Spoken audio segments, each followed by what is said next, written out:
1, 2, 3, 4, 5, 6. It's done, AJ. It's over. Throw in the towel. You are about to be defeated. Don't get cocky, kid.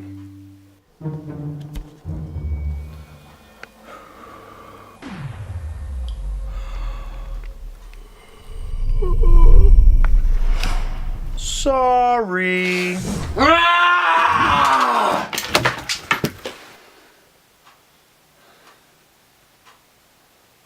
Good game. Hey everybody, and welcome to cinemasesh. I'm AJ Hamilton. And I'm Jay Salahi. And we saw the new comedy thriller mystery that's fun for everyone. Game Night. I gotta be honest, I was really surprised. I was taken back by it. Oh, I thought the me movie too. was great. I had a great time, and it might be the best studio comedy I've seen in recent memory. I mean, the director is two directors. John Francis Daley worked with Jonathan Goldstein. Goldstein, yes. And they directed Vacation together, which was the last movie, which I did not like. Which is why I didn't have much hope for this. I got to be honest. Fair enough. But I loved this movie. Yeah, I really did have a blast. That's and awesome. I have to say one thing before we really dive into it. Please do. I'll say this 15 years from now. If I had to marry one person in the history of one movie character in the history of movie cinema history, Right. it would be Rachel McAdams' Game Night. I loved her. Thought she was wonderful. And that type of performance that you give is a hard performance. It's one that you don't think is difficult because you're just having fun and out there, but it's hard to nail the character and the tone right. So this whole movie definitely combined the thrills and the action. And She's super quirky and fun and committed to the whole reality of the thing. This movie stars, like you said, Rachel McAdams and Jason Bateman. Yeah, Jason Bateman is her love interest. Yes, of course, and everybody knows him from Horrible Bosses, which the directors of this actually wrote. Yeah. Yes, and Horrible Bosses 2. This is such a sleeper hit. I have a feeling. I came out and I told you when I came home, I was like, this gave me the same feeling as it did when I saw, what did I say? The Hangover. Yeah. For the first time. Because it's kind of just a madcap, well-contained romp. It was just that thing where everybody in it plays a pivotal role. Everything there's not a bit wasted. Yeah, I don't think so. That was the fun part for me. Yeah, I mean, this movie starts out and we say we have Rachel McAdams and Jason Bateman together. We see that they're both competitive. I thought that was a really good way to open it. It was a great segment. They're both equally competitive in terms of playing these games and being that type of person. And what I noticed right off the bat was the direction. It was actually has a style and a visual vision. It wasn't overlit. It looked really, really well shot for a comedy, especially. A lot of great colors, cinematography, a lot of push zooms and pans, and it didn't just feel like a TV show. It felt like an actual movie, and that's something I have to appreciate. Absolutely. So they have a game night. They get married right off the bat. It's like the prologue, and then we jump kind of right into the story. They have a group of friends who they always play games with. They're solid as hell. Yeah. As well. We've got Lamorne Morris from New Girl, his wife Kylie Bunbury, and you were saying you actually know her. She's from Pitch. I don't know her. I've been on set with her because we did the previews for you guys Pitch are and best stuff. friends. So come on, walked around, tried to avoid and not getting her eye contact. Of course, quite a few times. But I didn't realize until after I watched the movie. I was like, oh my god, that's her. And she's it's cool talented as hell. Because on set she's kind of quiet to herself, and it was just interesting because in this movie she's effervescent. She's just bubbly. She's the type of girl who gets to sleep with Denzel Washington. She's got to be charismatic, Got to convince him. That guy does not have any other credits on by IMDb. The way. Yeah, no, the only credit he is Malcolm X Hughes. I gotta believe that he makes his money as a lookalike. Maybe it might be. They just probably were casting Denzel lookalikes, and it's so funny. That's who they got for it. Yeah, no. And then she's married to the dude from the New Girl. That's Lamorne Morris. I've also I'm realizing have been on set with. Oh my god, we do New Girl stuff. Oh, so, fantastic! Yeah, well, there you go. That's awesome. And the final couple is Billy Magnuson, who you might recognize from Into the Woods or I Smile Back. Finally, his date, Sharon Horgan. The only place I actually recognized her from is BBC or an IFC show called Increasingly Poor Decisions of Todd Margaret, which is really funny. It's with David Cross, who also worked with Jason Bateman in Arrested Development. Wow, see, everyone's interconnected. So there you go. So we're setting up for this game night, right? Yeah. Fake murder, kidnapping thing. Kidnapping thing. Yes. And I think one of the most hilarious things, the insane fight that he has with the actual kidnappers. Yeah, Kyle Chandler. While the other people are just assuming that this is all set up. Yeah, that was a fun little gag. They're all just sitting around watching. He's getting beat up, clapping, thinking it's fake. Yeah. Also, we didn't mention Jeffrey Wright, who is uncredited in this completely. Yeah, he's not on IMDb. It's he weird. plays the fake FBI agent that is supposed to be launching this this investigation. Yeah. And they just get deeper down the rabbit hole. I loved how gradually they all find out that this is real. And I just liked also how the jokes, it never stopped to tell jokes, it felt like we were talking about in the way the plot and the story, it leans all the way through it. Like it's a full story. It's personality based. Personality based, yeah, exactly.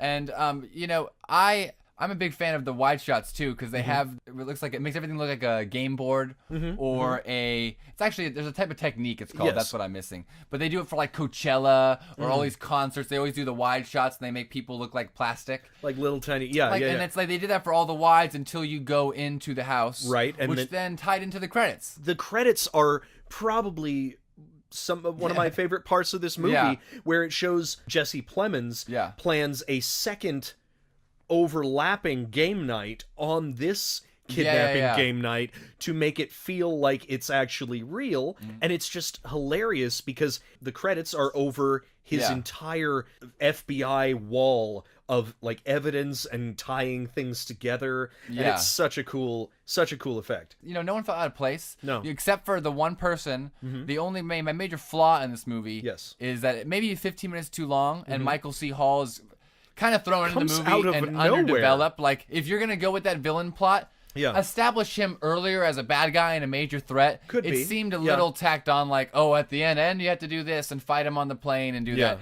But I was having a good time while going for it. I was But it too, did feel a little tacked on to me. But the Taken 3 joke was good.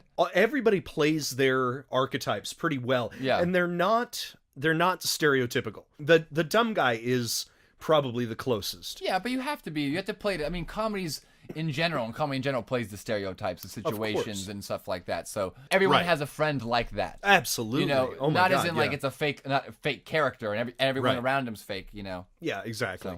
So. As to Michael C. Hall, I enjoyed that because it didn't matter who the bad guy was. Yeah. You knew it was going to be stunt casting. You knew it was going to be somebody fun and very I was fine with it. It just went into more like average like buddy cop like comedy romp area toward the end. Yeah. But I do like all the little gags leading up and the stuff with the turning on the conveyor belt to get this thing to fall on top of his head. That was a great gag. That was fantastic. And he even makes, I like that they keep calling themselves out kind of. He's like, full circle bullshit. You know. What cutesy full because he's got to do the fucking charades in the beginning. Yeah, exactly. And I mean that's super meta, more meta than I was expecting from this movie. I loved it. And Rachel McAdams, she is perfect in this. Jason Bateman, did you think he was a little bit more negative than you've seen him in other movies? Maybe not. Maybe I'm. I don't know. I felt like he was pretty Jason Bateman. I thought it was funny. I thought they made a good couple together. And it was believable. Absolutely. Yeah. And what I was really it was the character. happy about is that not all movies need to do these things. So I'm really glad they didn't, because I feel like some movies really have to. They didn't do relationship strain. And that would have so bogged the movie down. I think that's why it's good, because it's so focused on what it is. And you see how they love each other and why they're great together. They're a team. And you see that the people are working as teams. Well, and that's they didn't thematic. have that moment where they were, but they didn't have that moment where they were like, it didn't work out, and see this. I mean, they talk about not wanting to have a kid, but it's done very lightly, lovingly in a way, too. Lovingly in a reality where that's not going to end your relationship. Yes. You're frustrated with each other. Yeah. Kyle Chandler I had to talk about. Kyle Chandler. I love Kyle Chandler. The guy doesn't get enough stuff. He's great in everything. Yeah. Super 8. Sure. Love that movie. He's fantastic in that movie. He's great in King Kong. He and Jesse Plemons were both in Friday Night Lights together.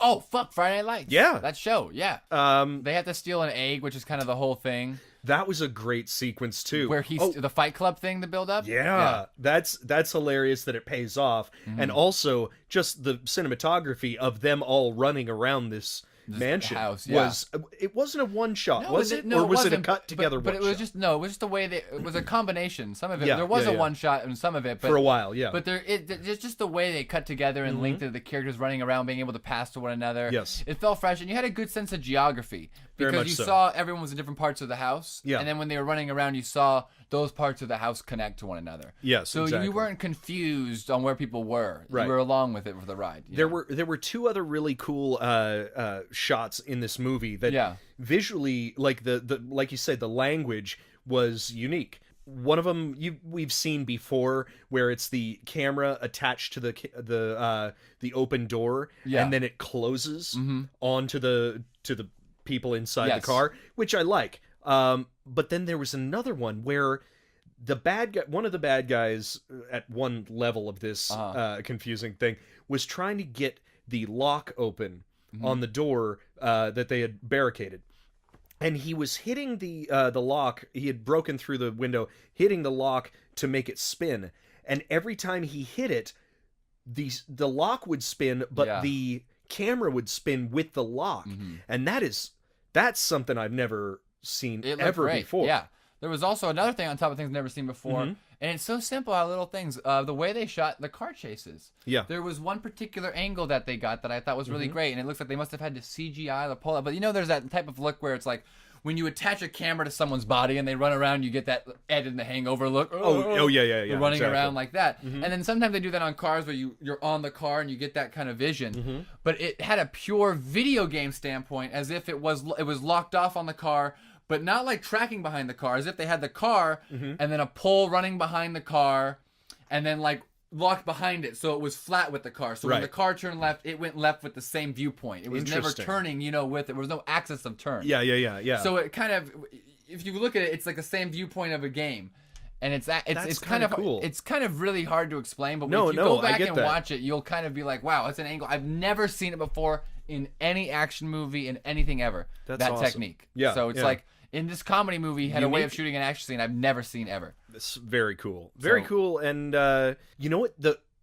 At first, when they were having those very, very long pauses with Jesse Plemons, the awkward pauses, like people in the audience with me were almost like uncomfortable rather than laughing. And I was laughing my ass off every single time they would pause again. I was like, you people, this is on purpose. Yeah. It's not like there's an actual awkward person that you're talking to. Yeah. But this might be the funniest comedy. I can't even remember last time I saw a comedy that I thought was this funny, this well directed. It's very solid. What do you give this? Score it up. What's your score? I'm going to ask you first. I did first last time. Boom. Yeah, AJ, back to you. What's back your score? on me. It's not like it's a piece of art. It's not like it's a piece of art. It's a movie. Fair enough. It's cinema. It's film. How dare you? It's not something that was intending to be Phantom Thread. Thank you. Or I was something, literally about to bring up the same movie. I said, I know that's it's so not funny. But our scoring could vary so much on so many different things. Of course. This is a low A for me. A-, you mean? Yeah, I'd say an A-. 90. Okay, there it is. I'll give it a 90, not in relation to like a Star Wars movie or a Marvel movie even, or any of the Oscar movies. I had a fun time, and that's all that it was for me. It didn't piss me off. Never once was I like, I didn't like that choice. Yeah. It just took me on a ride. I was eating popcorn through the whole thing. That's the type that I'm looking for. It was solid. It was fun. Wow. What about you? Wow, I don't know how to follow that up. Screw you, it's tough for me. I'm on the borderline. I feel like this type of movie I almost need to see again to confirm that it's like, give it a great score almost. Yeah, you know what I'm saying? I was 86, 87. Okay. So I'm like, high BB plus, because it's like, it's fucking great. I feel like I need to see it again to confirm that it's like that upper level. But I have a lot of like Edgar Wright movies to me are like B plus A minuses. So that's why it's like, it's tough for me to be like, go on a limb and say that. But I bitch about everything. Yeah, and exactly. how much bitching did I do about this movie? None. Not really, at all. barely. But No. But again, it did its job, like what you're saying. I feel like I need to confirm it. It is I need silly. to confirm it. It's just ridiculous. Yeah. Trying to even classify this it is all stupid. It has really no is. weight whatsoever. It but doesn't. But that's But it has weight to me. It has weight to my letterbox. It's what my feeling is right now. I loved it. Yeah. No, I love this thing. People don't know. Yeah. I loved it. If I give every movie ever made a B, then I'm happy for the rest of my life. Sure. Like a B to me means a movie is like an 86. Yeah. Or 85. It means a movie is great. Yeah. Like great. Yeah. Like I love it. You know. It's not hard hitting. Mm-hmm. It's not. We didn't learn anything from it or anything, but it was self-contained and it was fun. Yeah. And that's all you can say about it. Thank you for enjoying our game night episode. Yes, and don't forget, if you like this video, please give us a thumbs up and subscribe, maybe even a comment. And follow us on Instagram or Twitter or Facebook or all three at cinemasesh. And have a nice fucking day! Thank you for watching!